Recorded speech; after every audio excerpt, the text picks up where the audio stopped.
Il Veneto è in arancione da pochi giorni, ma punta già al giallo. E la fascia di rischio più bassa, escludendo il bianco, che al momento resta un miraggio per le regioni italiane, è a portata di mano.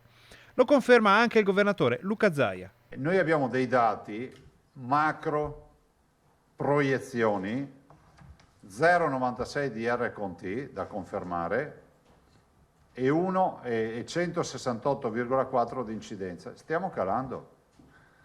Potremmo anche dire che abbiamo i dati da zona gialla in questo momento. I dati sono da zona gialla quindi, ma a meno di un cambiamento radicale nei provvedimenti decisi dal governo, il colore per il Veneto rimarrà arancione sino a fine mese. Voi sapete che per legge non siamo zona gialla perché all'Italia è stato attribuito il colore arancione o rosso fino al 30 aprile.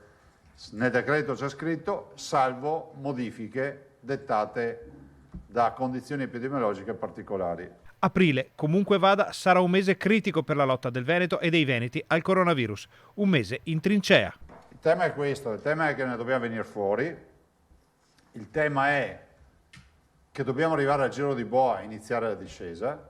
Ormai un po' lo conosciamo questo Covid, no? Ci è abituato a queste curve che salgono, poi si stabilizzano e scendono. Non sappiamo quando raggiungeremo il plateau, abbiamo delle proiezioni. Di certo il mese d'aprile come si può dire, lo facciamo un po' tutto in trincea.